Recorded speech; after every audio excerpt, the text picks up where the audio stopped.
وقال فرعون ذروني أقتل موسى وليدع ربه إني أخاف أن يبدل دينكم أو أن يظهر في الأرض الفساد وقال موسى إني عذت بربي وربكم. إن الحمد لله نحمده ونستعينه ونستغفره ونعوذ بالله من شرور أنفسنا ومن سيئات أعمالنا من يهده الله فلا مضل له ومن يضلل فلا هادي له وأشهد أن لا إله إلا الله وحده لا شريك له وأشهد أن محمدا عبده ورسوله. يا أيها الذين آمنوا اتقوا الله حق تقاته ولا تموتن إلا وأنتم مسلمون. يا أيها الناس اتقوا ربكم الذي خلقكم من نفس واحدة وخلق منها زوجها وبث منهما رجالا كثيرا ونساء واتقوا الله الذي تساءلون به والأرحام إن الله كان عليكم رقيبا. يا أيها الذين آمنوا اتقوا الله وقولوا قولا سديدا يصلح لكم أعمالكم ويغفر لكم ذنوبكم ومن يطع الله ورسوله فقد فاز فوزا عظيما. أما بعد وإن خير الكلام كلام الله وخير الهدي هدي محمد صلى الله عليه وسلم وإن شر الأمور محدثاتها وكل محدثة بدعة وكل بدعة ضلالة وكل ضلالة في النار. أما بعد. Donc, alhamdulillah Rabbil Alamin, aujourd'hui on commence la première journée de notre séminaire, le séminaire de la mosquée Dhul Nourayn avec les conférences qui sont préparées, qui ont été préparées pour vous, Inch'Allah, et on a un invité d'honneur, un invité spécial dans ce séminaire, et c'est notre frère, notre grand frère dans la da'wah, le frère Hassan Abu Asma, qui est venu pour participer avec nous dans ce séminaire et pour donner des conférences et des cours. Donc vous allez l'entendre Inch'Allah bientôt. Je commence donc la première conférence de la journée et c'est le sujet dont j'ai décidé de parler avec vous, c'est la lecture d'un des livres qui fait partie des fondements, parmi les fondements de la compréhension de la méthodologie de cette religion, de la méthodologie des pieux prédécesseurs et des imams de la religion. Et c'est le livre qui s'intitule Usul al-Sunnah. Usul al-Sunnah qui signifie, ou si on veut on peut le traduire en français comme étant les fondements de la Sunnah. Et c'est un livre écrit par un des grands imams parmi les imams de Ahl al-Sunnah wal Jama'a, et on l'appelle même imam ou Ahl al-Sunnah, c'est-à-dire l'imam des gens de la Sunnah, l'imam Ahmad ibn Hanbal rahimahullah. L'imam Ahmad ibn Hanbal, un des 4 imams auxquels on attribue un madhab parmi les 4 madhahib des gens de la Sunnah. Et c'est le madhab qu'on appelle le madhab al-Hanbali. Et donc ce livre qu'on va lire ensemble, c'est justement, comme je vous dis, les fondements de la Sunnah de l'imam Ahmad, avec les commentaires et les explications d'un parmi les grands ulama de notre époque, qui est décédé, rahimahullah, dans ce siècle, c'est le cheikh et l'imam Ahmad ibn Yahya al-Najmi, rahimahullah, qui s'intitule Itmamul Minnah bi Sharhi Usul al-Sunnah. Et qu'est-ce qu'on retrouve dans ce livre de l'imam Ahmad, Usul al-Sunnah? On retrouve des points fondamentaux qui nous aident à comprendre la croyance et la méthodologie de l'islam et de la sunna. Comment nos pieux prédécesseurs ont compris l'islam, comment ils ont compris le Coran et la sunna, comment ils ont suivi la croyance des sahaba et des tabi'in et de ceux qui les ont suivis de la meilleure façon. Et donc, c'est pas suffisant parfois d'avoir uniquement juste la connaissance du Coran et de la Sunna, de lire le Coran et la Sunna, de mémoriser le Coran. Beaucoup de gens sont des huffaz du Coran.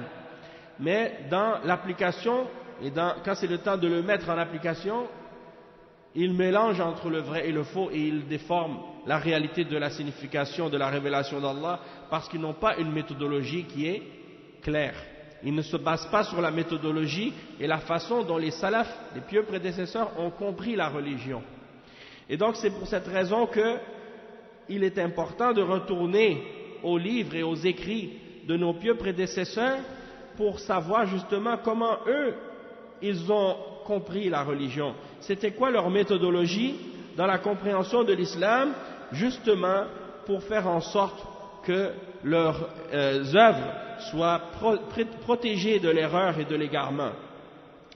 Et donc ce grand imam qui est l'imam Ahmad ibn Hanbal, il est né en l'an, il dit في شهر ربيع الأول سنة 64 و100, c'est-à-dire en l'an 164 de la Hijra, 164 ans après la Hijra du prophète Mohammed sallallahu alayhi wa sallam. Et donc on peut voir que c'est pas n'importe qui, c'est pas quelqu'un qui est né dans notre siècle ou à notre époque, c'est quelqu'un qui est né à une époque qui était très proche de la période du prophète Mohammed sallallahu alayhi wa sallam et des Sahaba. Et également on dit à propos de la date de sa mort, il dit استكملت 77 سنة ودخلت في 8. Et donc on dit qu'il a vécu à peu près 77 ans et il rentrait dans les 78 ans. Et donc c'est pour dire qu'il a quand même vécu plusieurs années. Toutes ces années qu'il a vécues, c'est dans la sunna et dans la défense de la sunna. Et justement la raison pourquoi on l'a appelé imam Ahl Sunnah, c'est parce qu'il a été éprouvé, il a subi beaucoup d'épreuves durant sa vie. Et parmi les épreuves qu'il a subies, c'est le fait qu'il a défendu la aqida des salaf et la sunna durant la fitna qu'on appelle fitnatu ou mihnatu khalq al-Qur'an. Parce qu'à l'époque de l'imam Ahmed, il y a une secte parmi les sectes de déviation et d'égarement qui est apparue, qu'on appelle la secte des Mu'tazila. Et un des fondements de cette secte, c'est qu'ils nient les attributs d'Allah subhanahu wa ta'ala. Et donc ils disent que le Coran, c'est pas la parole d'Allah. Ils disent que le Coran est créé. Et parmi les gens qui propageaient les idéologies de cette secte, certains d'entre eux ont réussi à se rapprocher du khalifa de l'époque, qui était, à l'époque c'était, il y a eu Al-Wathiq, Al-Mu'tasim, et il y a eu, subhanallah, Al-Ma'moun, naam, barakallahu fikum. Donc Al-Ma'moun, c'était le khalifa de l'époque. Et lui, ce khalifa, il s'est fait entourer par un grand nombre d'entre les Mu'tazila. Et ils l'ont influencé et ils ont réussi à lui faire accepter leurs idéologies. Et donc, qu'est-ce qu'ils ont demandé au khalifa par la suite? C'est d'imposer cette croyance que le Coran est une création et non la parole d'Allah, de l'imposer par la force à tous les savants de l'époque et à tous les imams des mosquées et à tous les juges. Et donc toute personne qui refusait de dire que le Coran est créé, toute personne qui refusait d'exposer ou de croire en cette croyance, il était retiré de son poste. Et parfois il était même amené en prison, et torturé, et battu, et tué même.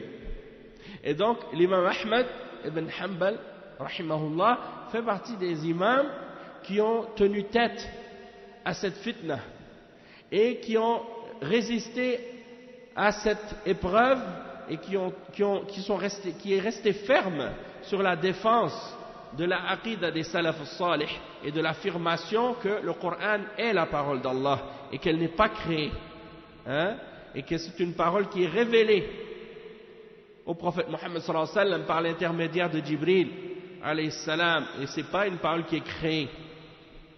Et donc, il a été emprisonné et battu et torturé pendant des années. Le premier khalifa qui l'a enfermé, qui l'a fait torturer ou qui l'a fait arrêter, c'était Al-Ma'moun. C'est lui qui avait ouvert une maison qu'on appelle Dar al-Hikmah, dans laquelle il faisait traduire les écrits des philosophes grecs et des philosophes de l'Inde et des philosophes de l'Asie et de toutes les différentes civilisations, différents peuples, et il le faisait traduire en arabe, hein, sous l'influence des Mu'tazila. Puis le malheur dans ça, c'est qu'ils ont même à un certain moment donné commencé à essayer d'interpréter le Coran et les hadiths à la lumière de ce qu'ont écrit les philosophes grecs. Au lieu de retourner à la compréhension du Coran et de la Sunna et des Sahaba pour comprendre la religion, ils ont commencé à vouloir interpréter le Coran et pire encore, les attributs d'Allah et les noms d'Allah selon ce qu'a dit Platon et Aristote et d'autres parmi les kuffars, parmi les philosophes. Alors, l'imam Ahmad, lui, comme je disais, il a tenu tête durant cette fitna et il est resté ferme. Le premier khalifa est mort, Al-Ma'moun. Il a été succédé par Al-Mu'tasim. Il a été succédé par Al-Mu'tasim Billah. Et encore l'inquisition a continué encore pendant son époque, pendant l'époque de Al-Mu'tasim, jusqu'à ce que lui aussi meure, Al-Mu'tasim. Est venu un troisième khalifa qui s'appelait Al-Wathiq Billah, et qui lui aussi a fait continuer la fitna et l'épreuve et la torture. Et c'est seulement après la mort de Al-Wathiq qu'est venu un quatrième khalifa qui lui n'était pas sur la croyance des Mu'tazila, qui s'appelait Al-Mutawakkil Billah. Et c'est ce khalifa qui a ramené la sunna à sa place d'honneur et qui a remis la liberté à l'imam Ahmad et qui lui a permis par la suite de défendre la sunna ouvertement et de purifier, de nettoyer la umma de ce qui avait été propagé comme déviation et égarement par les Mu'tazila. Et donc c'est ça que notre imam, l'imam Ahmad ibn Hanbal, a subi. Et l'imam Ahmad ibn Hanbal, c'est un parmi les grands ulama de l'islam. Il a étudié avec des grands imams, parmi les grands imams de son époque. Et parmi ses shuyukh et ses élèves, il y a l'imam al-Shafi'i. L'imam al-Shafi'i qui est un des grands imams parmi les imams d'Ahl al-Sunnah. L'imam Ahmad a étudié avec lui, il a été son élève et il a été son cheikh en même temps. Parce qu'il a pris de l'imam al-Shafi'i et il a donné aussi, parce qu'il était son cheikh dans le hadith. Et il a appris de lui beaucoup de choses dans le fiqh et dans la compréhension de la religion. Et l'imam al-Shafi'i c'était l'élève parmi ses shuyukh, parce qu'il a eu des milliers de mashaykh et de ulama, mais parmi ses shuyukh c'était l'imam Ahmad, l'imam Malik ibn Anas, l'imam al-Shafi'i. Il a étudié avec l'imam Malik ibn Anas et il a appris par cœur et mémorisé par cœur son livre de hadith qui est Al-Muwatta. Donc il était l'élève de l'imam Malik qui est un parmi les grands imams auxquels on attribue un madhab parmi les madhahib.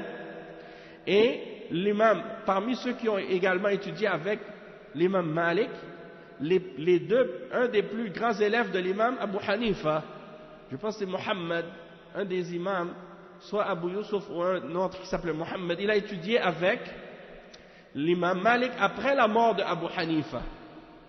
C'est pour dire que tous ces imams, parmi les imams de Ahl Sunnah, ils étaient tous sur la même aqida, le même manhaj. Il n'y a pas une autre aqida à leur époque qui était acceptée et suivie, excepté cette aqida et excepté ce manhaj. Et quand tu lis les paroles de ces imams comme l'imam Ahmad, l'imam Malik, l'imam al-Shafi'i et les autres également, tu trouves une voie claire, une voie unique. Il n'y a pas de divergence, même s'il y a des divergences dans l'ijtihad, dans certaines questions de fiqh, Oui, mais dans l'Aqidah et le manhaj, c'est un seul et même manhaj. C'est le manhaj des pieux prédécesseurs, le manhaj des salafs. Et c'est pour ça qu'on dit qu'il faut suivre la voie des salafs, la voie des sahaba, des tabi'in et des tabi'in, ceux qui les ont suivis de la meilleure façon par la suite. Parce qu'ils étaient tous sur la même voie.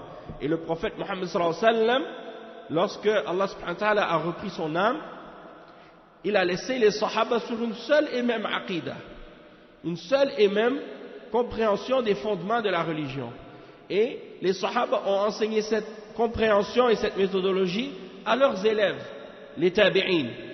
Et les tabi'in, eux aussi l'ont pris des élèves des sahaba et ils l'ont transmise à la génération suivante. Et donc il y a une chaîne qui s'est disons, attachée depuis l'époque du prophète sallallahu alayhi wa sallam et qui a continué jusqu'à aujourd'hui, jusqu'à notre époque. Et donc c'est cette chaîne à laquelle on s'accroche et à laquelle on essaie de se rattacher pour être sûr que, Inch'Allah, notre compréhension de l'islam, notre croyance et notre méthodologie, elle est propre et elle est pure et elle est claire. Et donc, ayant fait cette introduction, on va commencer tout de suite maintenant avec la lecture de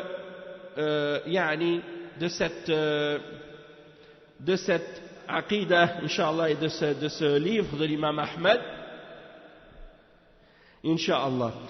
مقدمة الشارح الحمد لله رب العالمين والصلاة على أشرف الأنبياء والمرسلين أما بعد فإن العقيدة هي الأساس في الدين وما لم تكن عقيدة فلا دين يعني أن الدين لا يكون معتبرا إلا بالعقيدة الصحيحة فإذا كانت العقيدة غير صحيحة فالدين غير مستقيم ولا يكون مستقيما إلا بصحة العقيدة. Donc, qu'est-ce qu'il nous explique ici le Cheikh Ahmed al-Najmi rahimahullah? Il commence en disant premièrement louange à Allah, le Seigneur des mondes, et paix et salut sur le prophète Mohammed sallallahu alayhi wa sallam, le plus noble des messagers et des prophètes. Et ensuite il dit, sache que certes la aqidah, la croyance, c'est le fondement de la religion. Et que si il n'y a pas d'aqidah, s'il n'y a pas une croyance ferme qui est basée sur la certitude et la conviction, basée sur les textes et la compréhension des textes de la religion de l'islam, Coran et la sunna authentique, eh bien dans ce cas-là, il n'y a pas de religion du tout. S'il n'y a pas d'aqidah, il n'y a pas de religion. C'est-à-dire que la religion, elle ne peut être prise en considération et elle ne peut être considérée que si elle est basée sur une croyance et cette croyance doit être authentique. Parce qu'il y a des croyances qui sont fausses. Donc ce n'est pas n'importe quelle croyance qu'on doit avoir, mais en particulier la croyance qui est sahiha, c'est-à-dire qui est authentique. فإذا كانت العقيدة غير صحيحة, si cette croyance qu'on a, elle n'est pas authentique, elle n'est pas correcte, alors notre religion, elle n'est pas droite, elle n'est pas mustaqim. Et elle ne peut pas être droite et mustaqim, excepté si notre aqidah est propre et correcte, authentique.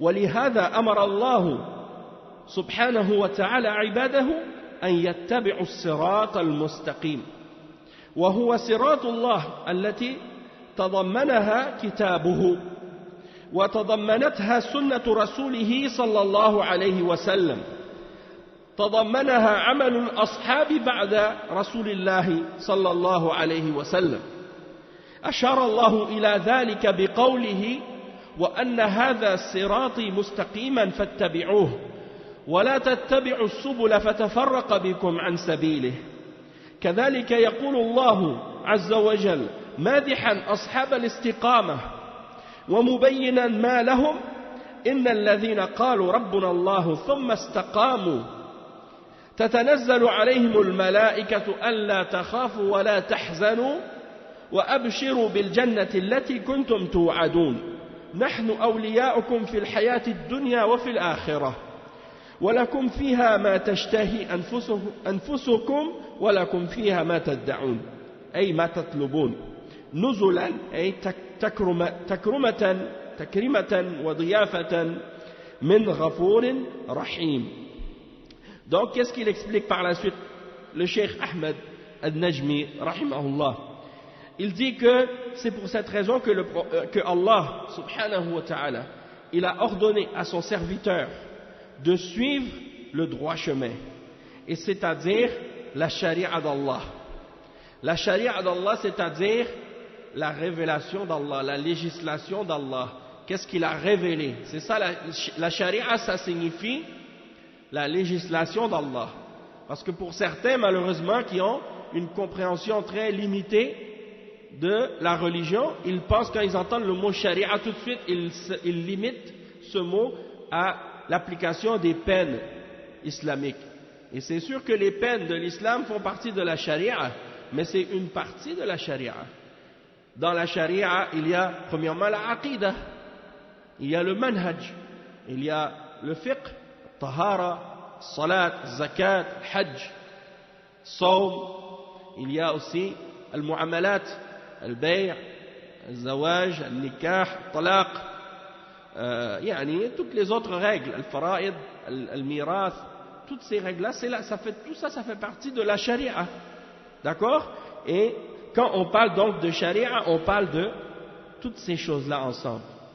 Et la charia, elle est comprise dans son livre, c'est-à-dire le livre d'Allah, subhanahu wa ta'ala, et dans la sunna de son messager Muhammad, sallallahu alayhi wa sallam, et elle est comprise également dans les œuvres que les compagnons du prophète Muhammad, sallallahu alayhi wa sallam, ont fait après la mort du prophète Muhammad, sallallahu alayhi wa sallam. Puisque le prophète Muhammad, sallallahu alayhi wa sallam, nous a ordonné de suivre sa sunna aussi. Et la sunna de ses successeurs bien guidés après lui. Et donc il mentionne, Allah subhanahu wa ta'ala indique cela dans le verset, dans Surat Al-An'am, dans lequel il dit: et voici mon chemin droit dans toute sa rectitude, alors suivez-le, et ne suivez pas les petits sentiers qui vous diviseront de son chemin. Et ne suivez pas les petits sentiers qui vous diviseront de son chemin. C'est-à-dire qu'il y a une voie droite, un chemin droit qu'on doit suivre. Puis, le prophète sallallahu alayhi wa sallam a mentionné ce verset après avoir fait une ligne sur le sol. Et il a dit, ça c'est le chemin d'Allah, le chemin droit. Et à gauche et à droite de ce trait qu'il a dessiné, il a fait des petits traits qui sortent de cette ligne droite. Et il a dit, ça c'est de petits sentiers, et à la tête de chacun de ces petits sentiers, il y a un diable qui appelle les gens à le suivre. Et donc, ce verset, c'est pour exprimer et pour expliquer cette signification-là, qu'il y a un droit chemin, mais il y a un nombre incalculable de chemins d'égarement et de sentiers d'égarement de chaque côté de ce droit chemin-là. Donc il faut faire attention pour ne pas s'en écarter et de ne pas dévier du chemin d'Allah. Et donc il dit, et voici mon droit chemin dans toute sa rectitude, alors suivez-le et ne suivez pas les petits sentiers qui vous diviseront de son chemin. Et il dit, et c'est ainsi que Allah subhanahu wa ta'ala mentionne également, en glorifiant les gens de la droiture et en leur clarifiant, il dit, ceux qui ont dit notre Seigneur est Allah, puis qui se sont mis droite, istaqamu, se sont mis droit sur le droit chemin et ils se sont accrochés fermement à la religion, les anges descendent sur eux au moment de leur mort. Et ils leur disent, ne craignez rien et ne soyez pas attristés, et recevez la bonne annonce, la bonne nouvelle d'un paradis qui vous avait été promis. Nous sommes vos alliés dans cette vie d'ici-bas et dans l'au-delà, et vous y trouverez tout ce que vos âmes peuvent désirer, et vous avez dedans tout ce que vous pouvez demander. Et c'est-à-dire, donc, tout ce que vous demandez à Allah, vous le retrouvez dans le paradis. Nuzulan min ghafurin rahim. C'est-à-dire, Allah, il vous donne ça comme générosité, et du fait que vous êtes ses invités et ses hôtes dans le paradis, et c'est un pardonneur et un miséricordieux. Il dit ensuite, يقول محذرا عبده ورسوله صلى الله عليه وسلم وتحذير لأمته من بعده ثم جعلناك على شريعة من الأمر فاتبعها ولا تتبع أهواء الذين لا يعلمون إنهم لن يغنوا عنك من الله شيئا وإن الظالمين بعضهم أولياء بعض والله ولي المتقين. تضمنت هذه الآية أمرا باتباع الشريعة ونهيا عن اتباع غيرها مما يدعون إلى غير سبيل الله أو ممن يدعون إلى غير سبيل الله. وأخبر الله عز وجل أن المتمسكين بدينه والمتبعين لشريعته المستقيمين عليها أنهم أولياء الله والله وليهم. أما أصحاب السبل الخارجة عن سبيله التاركة له فإن بعضهم أولياء بعض وليس لهم من ولاية الله شيء.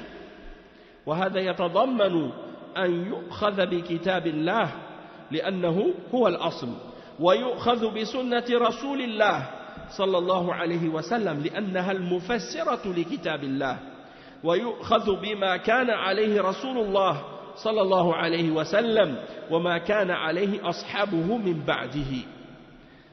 Et donc le cheikh il explique ensuite que Allah subhanahu wa ta'ala il dit pour avertir son serviteur et son messager et en même temps pour avertir toute sa ummah après lui, ce qu'il dit dans le verset 18 et 19 dans Surat al-Jathiyah. Et il dit, puis par la suite nous t'avons mis sur la charia de l'ordre, la voie de l'ordre. À la base, linguistiquement, le mot charia, ça signifie un chemin, une voie, un cours d'eau. Hein? C'est ça que ça signifie. Même en arabe, quand tu veux dire le chemin ou la rue, on dit shari'. Shari', c'est la rue en arabe. Hein? Donc, shari' c'est le chemin, c'est la rue, c'est la voie. La sharia, c'est le chemin à suivre, c'est la voie à suivre que Allah subhanahu wa ta'ala nous ordonne d'emprunter. Et donc il dit, nous t'avons mis sur la sharia du commandement et de l'ordre, alors suis-la, suis cette sharia, et ne suis pas les désirs et les passions de ceux qui ne savent pas. Tous ceux qui t'appellent à suivre autre que la sharia d'Allah, ils t'appellent à suivre leurs passions. Et Allah il dit, et ne suis pas leurs passions. وَلَا تَتَّبِعْ أَهْوَاءَ الَّذِينَ لَا يَعْلَمُونَ. Ne suis pas les passions de ceux qui ne savent pas. إِنَّهُمْ لَنْ يُغْنُوا عَنْكَ مِنَ اللَّهِ شَيْئًا. Ils ne peuvent rien te donner, ils ne peuvent rien te profiter auprès d'Allah. Et les injustes sont alliés les uns des autres, tandis qu'Allah est l'allié des pieux. Tandis qu'Allah est l'allié et le défenseur et le protecteur des pieux. Et le cheikh il explique que ce verset il implique une chose importante, ou plusieurs choses même. Premièrement, de suivre la charia d'Allah. Et l'interdiction de suivre autre que la charia d'Allah. Parmi les gens qui appellent à suivre autre que le chemin et la voie d'Allah subhanahu wa ta'ala. Puis, Allah subhanahu wa ta'ala a informé que ceux qui s'accrochent à sa religion et qui suivent sa charia, qui sont fermes et droites sur cette charia et sur cette voie, qu'ils sont des alliés d'Allah, qu'ils sont des awliya d'Allah, des rapprochés d'Allah, des gens que Allah aime et qu'il défend. Et que Allah est leur protecteur et leur défenseur. Tandis que les gens qui suivent des chemins ou des sentiers qui sont en dehors de son chemin, en dehors du chemin d'Allah, qui abandonnent le chemin d'Allah pour des petits sentiers, eh bien ceux-là sont alliés les uns des autres. Mais ils n'ont pas la protection d'Allah. Ils ne sont pas alliés d'Allah. Et Allah n'est pas allié, ne les défend pas, il ne les protège pas, il ne les aime pas.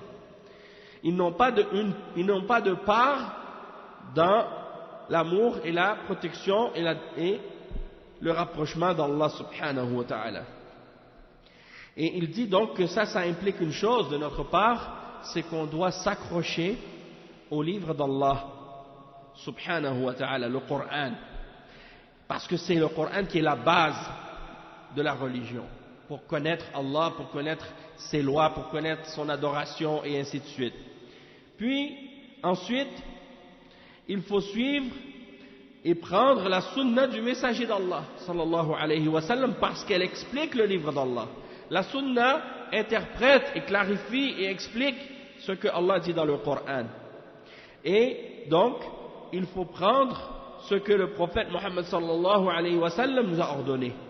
Il y a des gens qui disent, moi je suis seulement ce qui est écrit dans le Coran. Si ce n'est pas écrit dans le Coran,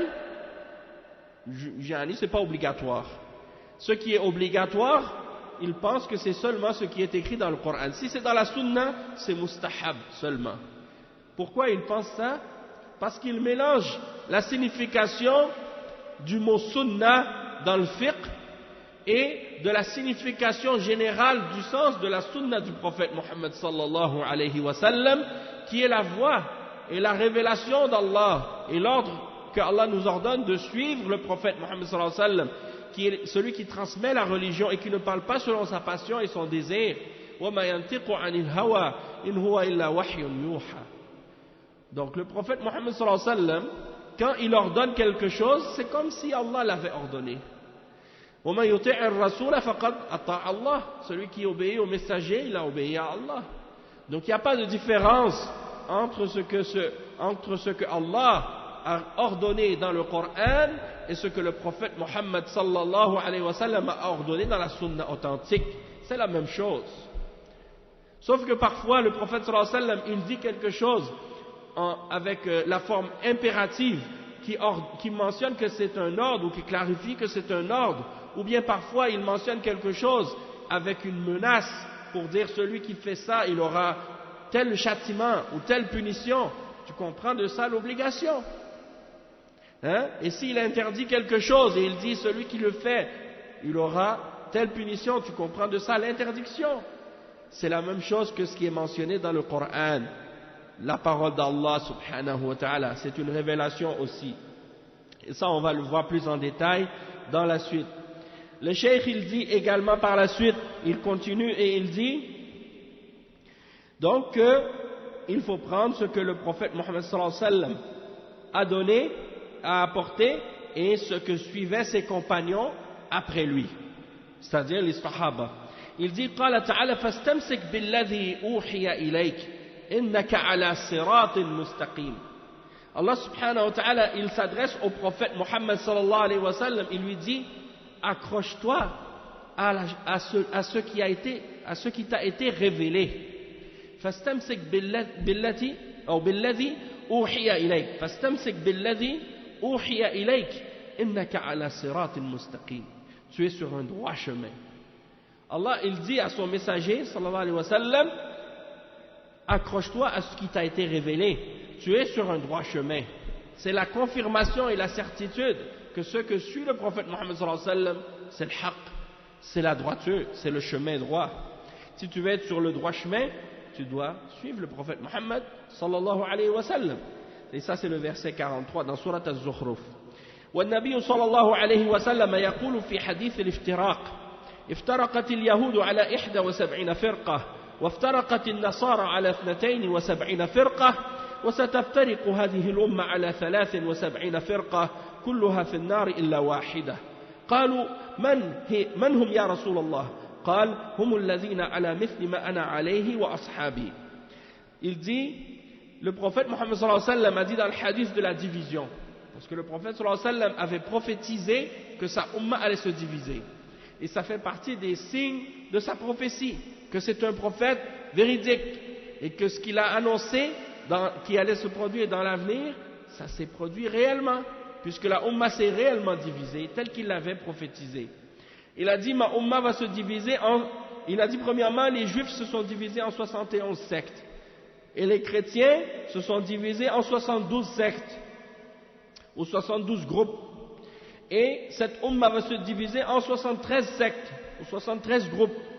Elles seront tous ces groupes, toutes ces sectes, ces 73 seront toutes en enfer excepté une. Toutes les 73 seront toutes en enfer excepté une. Les sahaba ont dit, قالوا من هم يا رسول الله؟ Qui sont-ils? C'est-à-dire, qui sont ceux qui ne vont pas être en enfer? Le groupe sauvé parmi ces 73, celui qui ne sera pas en enfer, c'est lequel? Qui sont-ils? Pourquoi ils demandent qui sont-ils? Parce qu'ils veulent faire partie de ce groupe. Ils veulent essayer de savoir c'est quoi leurs caractéristiques, qui ils sont, pour en faire partie eux aussi. Parce que c'est les sahaba, et ils aiment le bien pour eux-mêmes, et ils aiment le bien pour les autres. Alors ils demandent au messager d'Allah sallallahu alayhi wa sallam, Man hum, ya Rasulallah? Il dit, Hum alladhina ala mithli ma ana alayhi wa ashabi. C'est-à-dire, il dit que ce sont ceux qui se tiennent sur la même chose que ce sur quoi je me tiens, ainsi que mes sahaba. C'est-à-dire, ils suivent ce que je suis moi-même, ainsi que mes sahaba, mes compagnons. Et ça, c'est un hadith qui est rapporté selon Abu Daoud, c'est-à-dire il est rapporté par Abu Daoud selon Abi Huraira radiyallahu anhu. Il est rapporté également dans At-Tirmidhi selon Abdullah ibn Amr radiyallahu anhuma.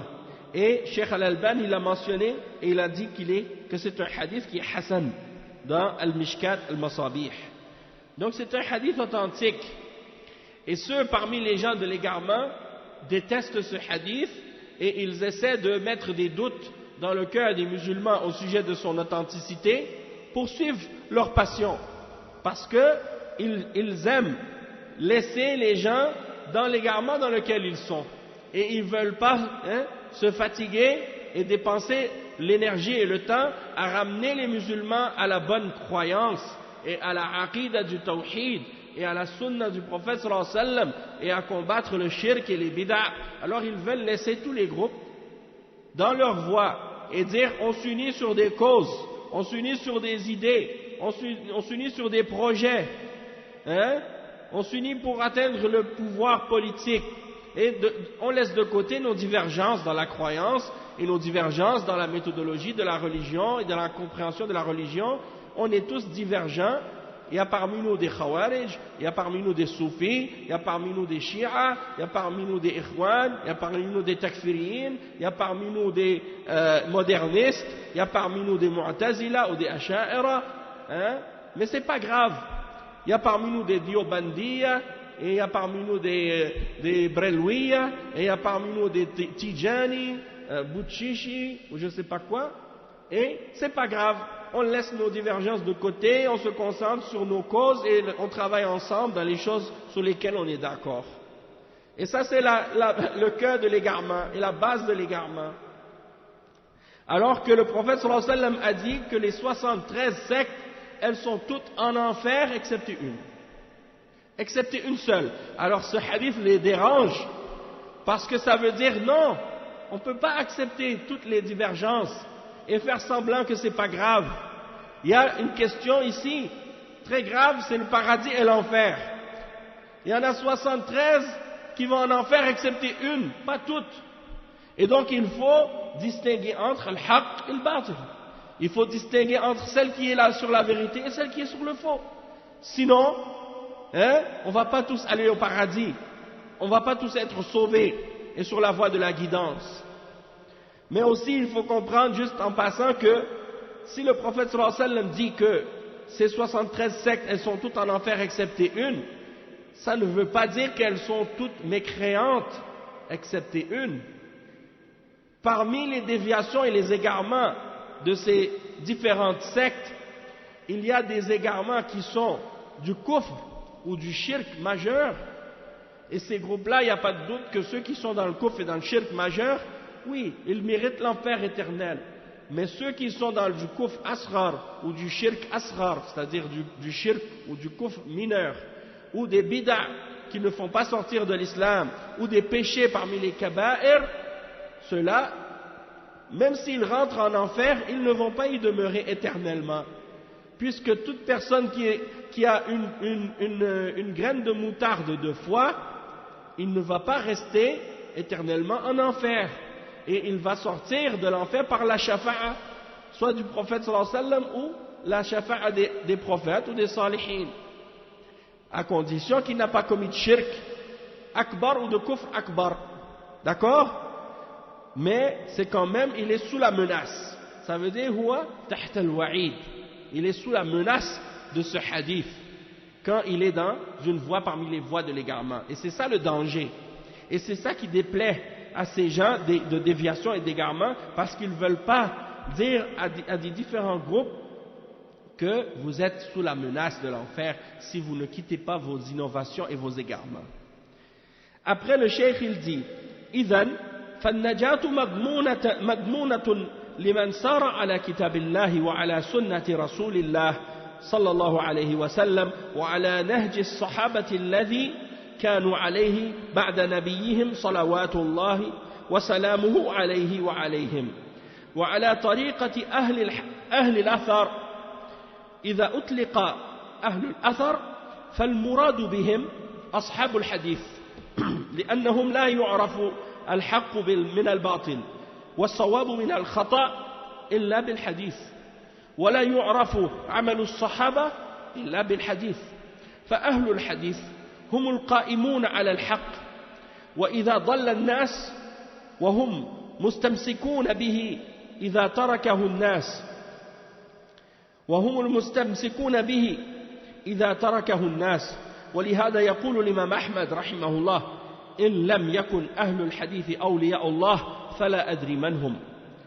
فإذا فقدوا من الأرض اتخذ الناس رؤوسا جهالا فأفتوا بغير علم فضلوا وأضلوا.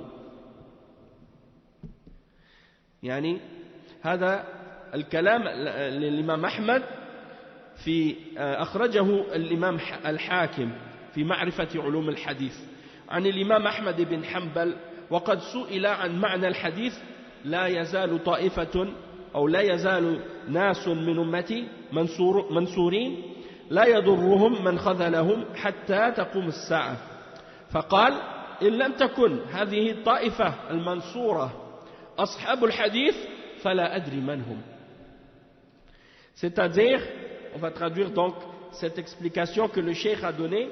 Il dit donc on comprend du hadith des 73 sectes que le salut est uniquement garanti pour celui qui suit le livre d'Allah et la sunna du messager sallallahu alayhi wa sallam sur la voie des sahaba et ceux qui le suivaient après leur prophète sallallahu alayhi wa sallam, et sur la voie des gens de Al-Athar.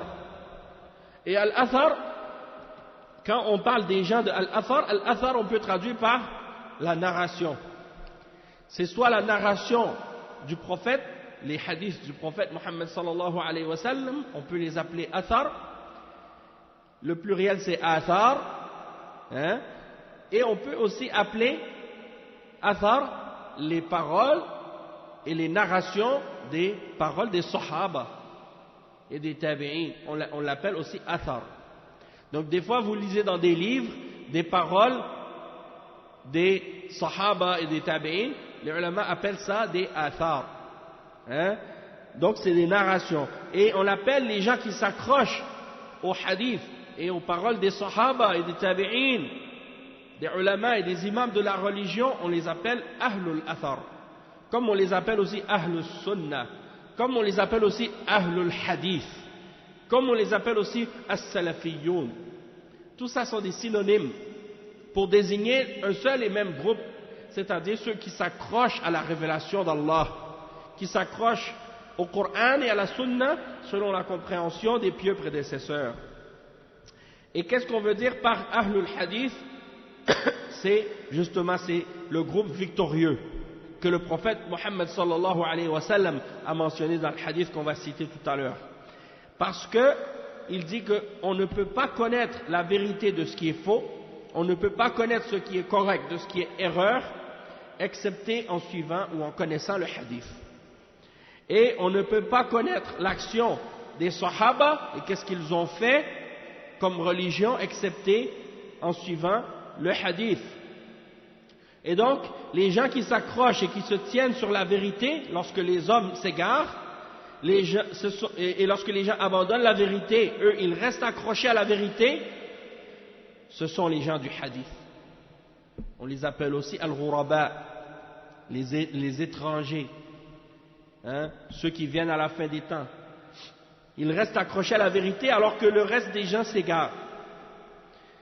Il dit que l'imam Ahmad ibn Hanbal, rahimahullah, lorsqu'il a mentionné le hadith, les hommes resteront, un groupe de ma umma, ou des gens de ma umma, resteront toujours victorieux. Et ceux qui les abandonnent, parmi les gens de la vérité, lorsque viennent les épreuves et les difficultés, il y a des gens de la vérité qui deviennent faibles à ce moment-là. Quand il y a des difficultés et des épreuves, il y a des gens qui sont avec les gens de la vérité, et quand l'épreuve arrive, les difficultés arrivent, ils s'affaiblissent un peu, ou bien ils deviennent faibles.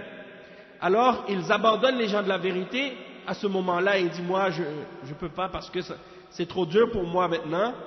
Alors, ils délaissent les gens de la vérité à ce moment-là. Au moment où les gens de la vérité ont le plus besoin de leur support et de leur aide, eux, ils disparaissent. C'est ce qu'on appelle al-mukhadhila. Et le prophète sallallahu alayhi wa sallam, il a dit, ceux qui les abandonnent ne leur feront aucun tort. Et ceux qui s'opposent à eux ne leur feront aucun tort non plus, jusqu'à ce que vienne l'heure. Alors il a dit, l'imam Ahmad, à la mention de ce hadith, il a dit, si ce groupe-là, victorieux, ce ne sont pas les gens du hadith, je ne sais pas qui ils sont. Si ce groupe victorieux dont le prophète sallallahu alayhi wa sallam a parlé dans ce hadith, si ce ne sont pas les gens du hadith, les gens qui s'accrochent au hadith et à la sunna, je ne sais pas qui ils sont.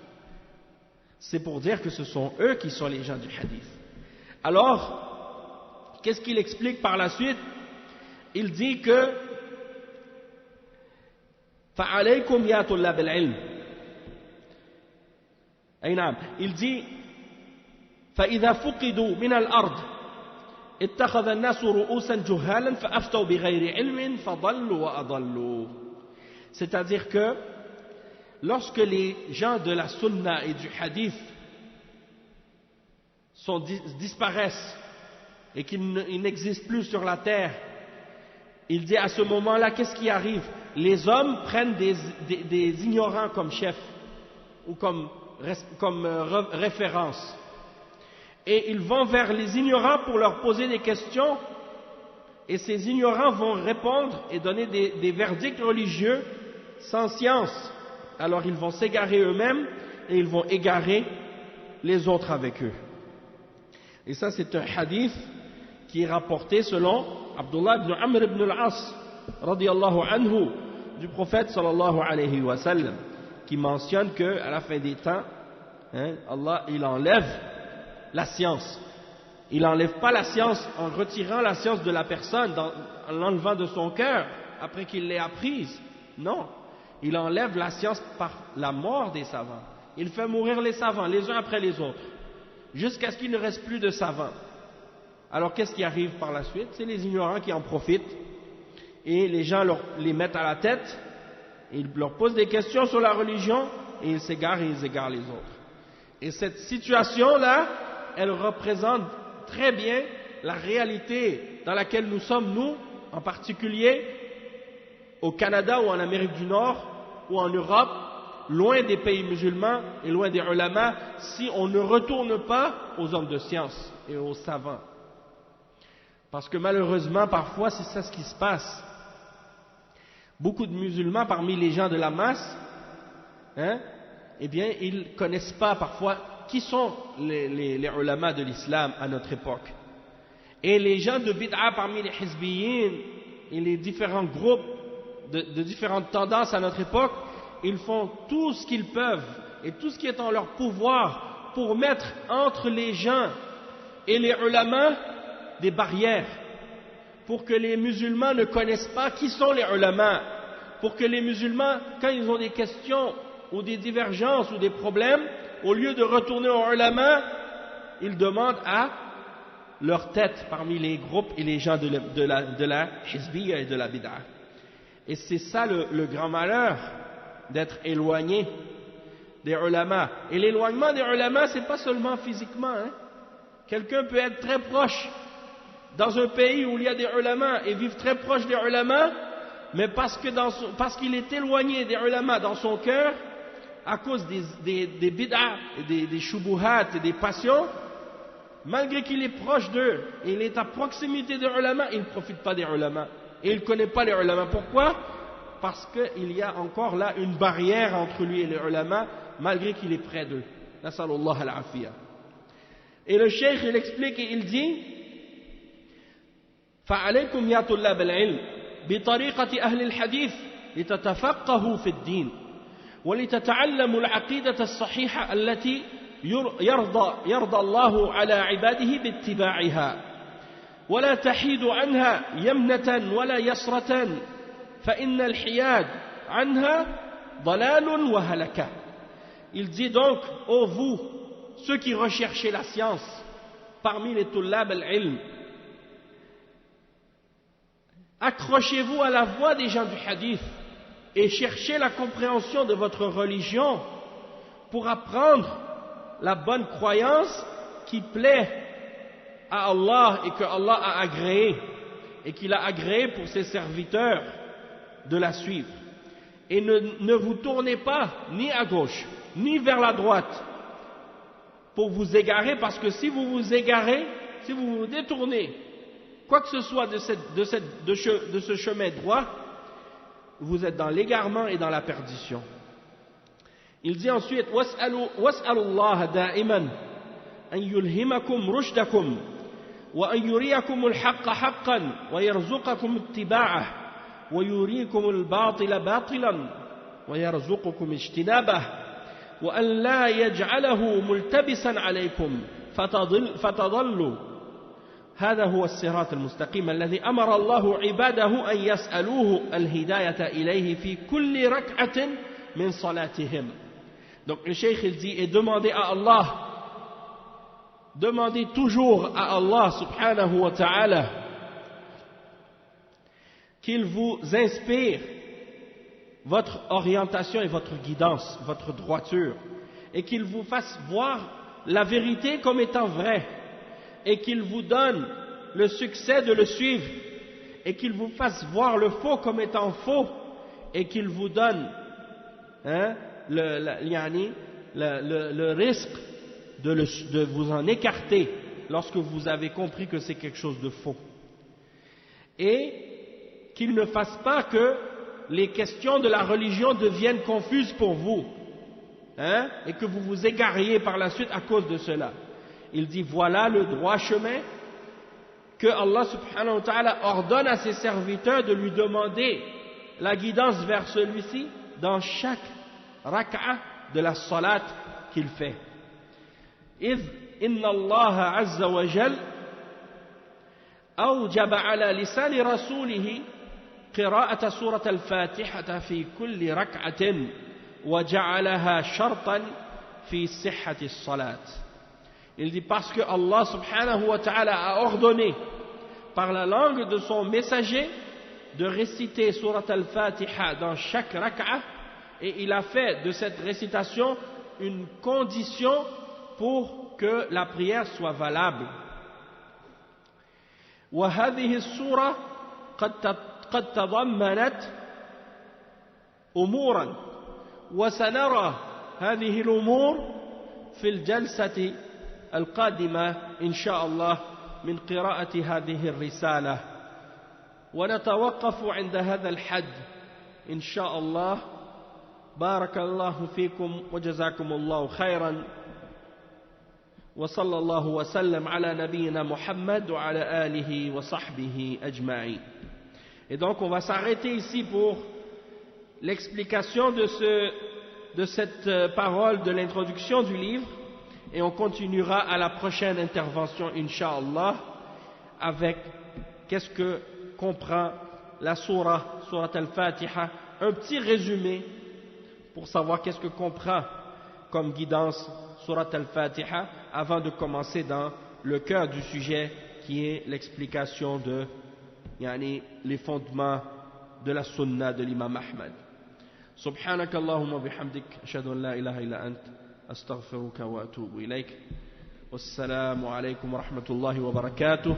Et dans 10 minutes, Inch'Allah, le frère Hassan, il va commencer donc sa conférence, et Inch'Allah, vers 14h20, on aura le repas, Inch'Allah.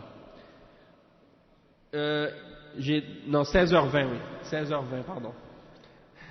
Assalamu alaikum wa rahmatullahi wa barakatuh.